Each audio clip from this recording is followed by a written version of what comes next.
Good morning, and welcome to Onward in Love and Caregiving. I'm Greg Johnson. I'm the president and CEO of GJP International, which is Greg Johnson Partnerships International. And here in New York, I have the great privilege of serving as the chief advisor to the CEO of Emblem Health for family caregiving. Now, this past week, we have had some very important days and some very important news. And therefore, I want to share both because each of them, to me, is about life, the caregiver's life, and the journey in life. On Tuesday, it was Holocaust Memorial Day, a day on which the world pauses to remember the 6 million who were killed in Germany during World War II, the Jews. Now, today, that word, there are two different takes on it, as it were. Many refer to it as Holocaust, and I want to read to you just a definition of that so that you understand where the two are, because the day itself in Israel and in many other parts of the world is known as Yom HaShoah, which is the Hebrew word for catastrophe. And it was a catastrophe. It was literally an annihilation. And it tends to be a word that I prefer myself in looking at. Holocaust comes from the Greek, which means a sacrifice by fire. Well, there was no sacrifice to no cruel God. So I'm not terribly fond of the word Holocaust, but I do understand the power in Yom HaShoah. And I'm going to read just a brief statement that was given because it's very important for us to remember this. To remember, remembering the stories, and more, those who were involved, the survivors are fewer in number. Fortunately, organizations have recorded their stories, and we are blessed to have them. And we are blessed that families and grandchildren are carrying this on. That is a form of family caregiving. Please listen. On Yom HaShoah, we remember and honor the 6 million Jews and the millions of others the Nazis murdered, including Roma, LGBTQI, and persons, Slavs, and persons with disabilities. We honor them not only as they died, but as they lived, fought, and loved. We mark their lives in their richness and complexity as we mourn the traditions, knowledge, histories, and families lost. We find in their memory the strength to stand against all forms of anti-Semitism, hatred, and bigotry, and to insist the Holocaust is remembered and taught. Among the most powerful lessons we can learn from the Holocaust is that the mass murder of 6 million Jews was not sudden or a singular act, but rather the culmination of countless incremental steps designed to vilify and dehumanize people.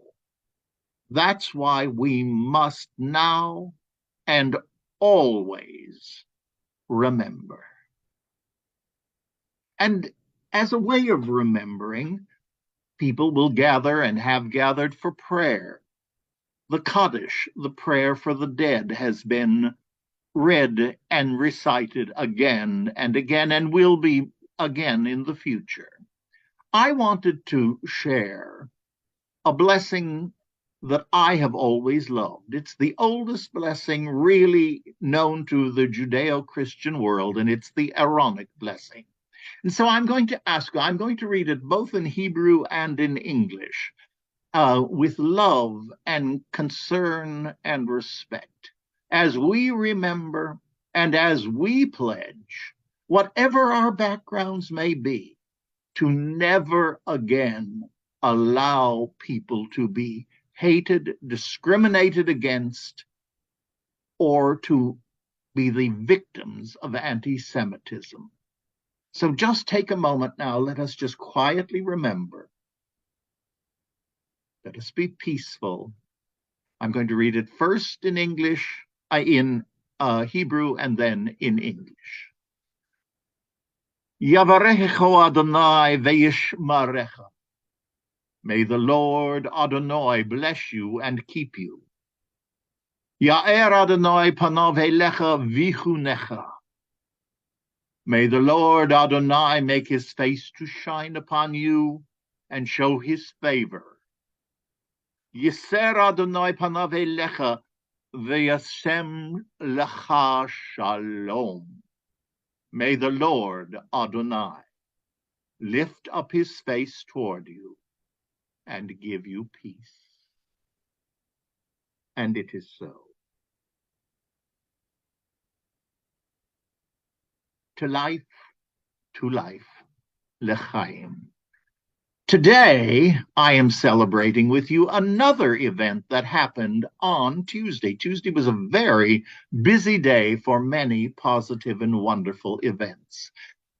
On Tuesday, President Biden thrilled all of us in the family caregiving world by his announcements of the incredible support for family caregivers. And that means for the young children, for the seniors, for the people who are aging, and for the disabilities. And representatives of various organizations came to the White House for a wonderful, wonderful announcement by the president. And all I could say was, family caregiving has made it to the White House.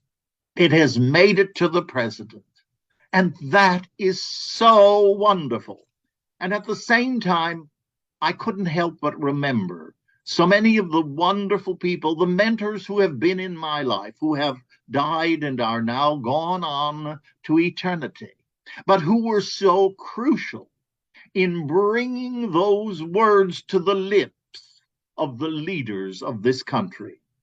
When we began 24 years ago, and I thank Emblem Health for their vision and their courage in taking on the topic of family caregiving, saying we need to bring attention to the silent patients. We need to bring care to the caregivers so that we can keep caregivers caregivers and not create more care recipients. Emblem Health, thank you.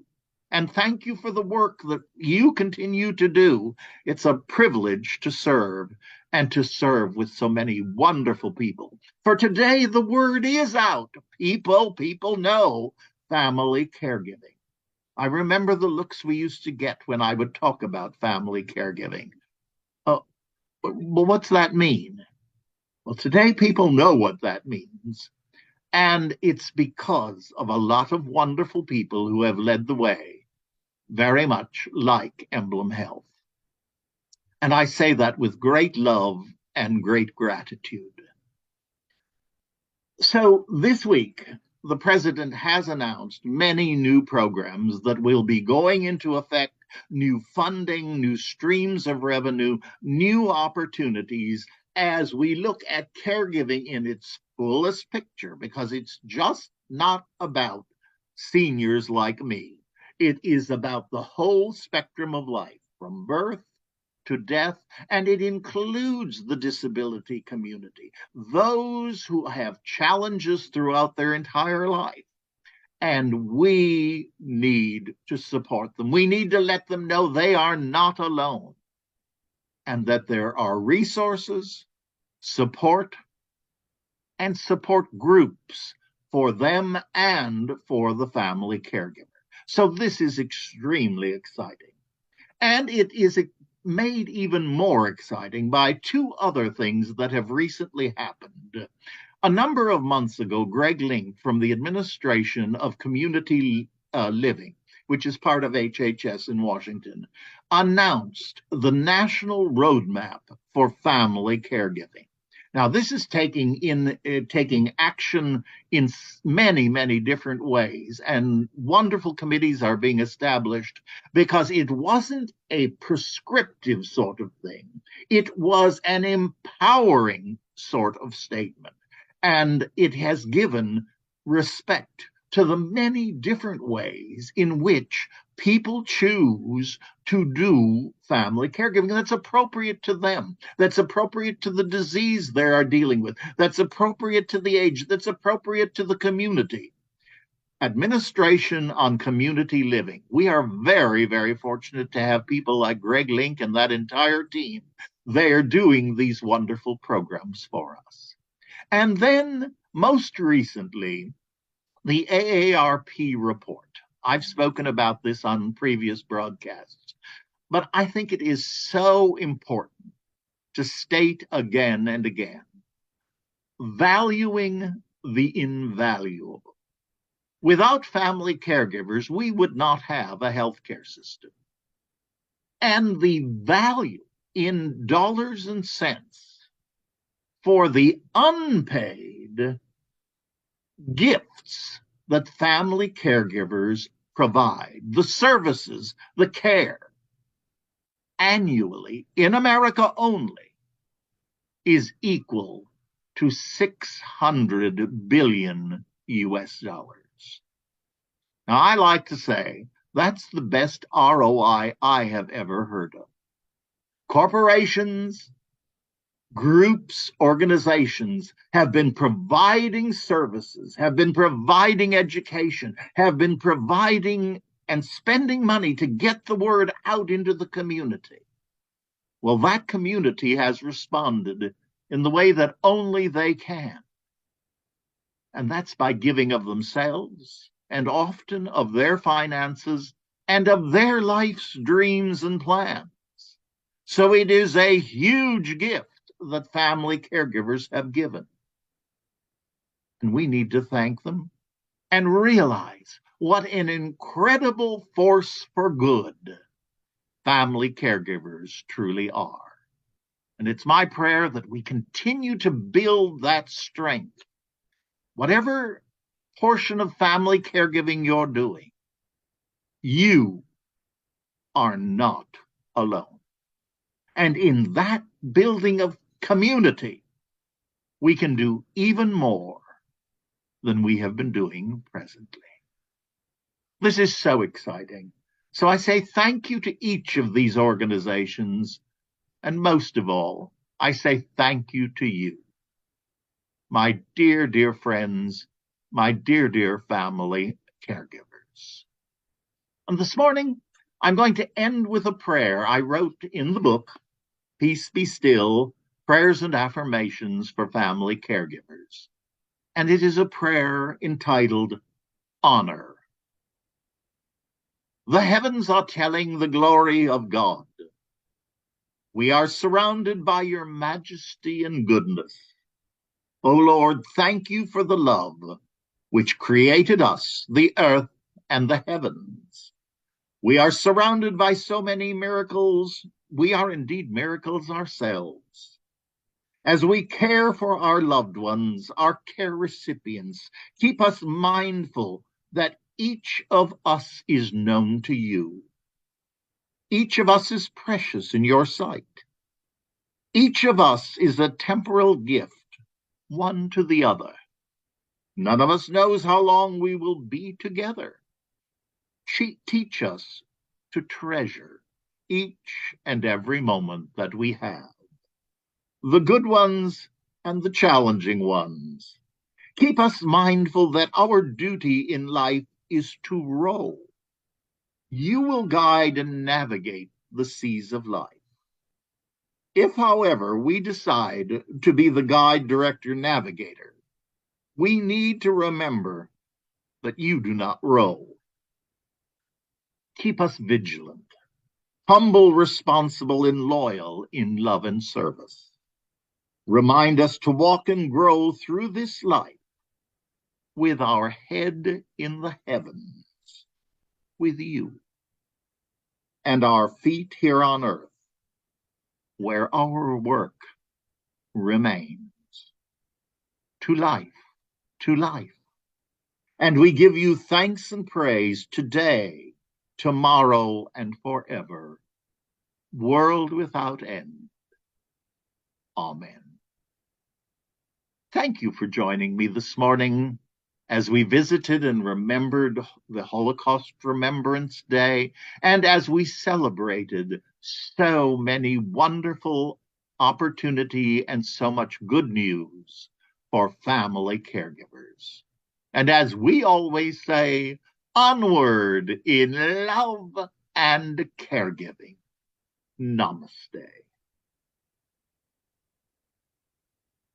God bless, and I'll see you real soon.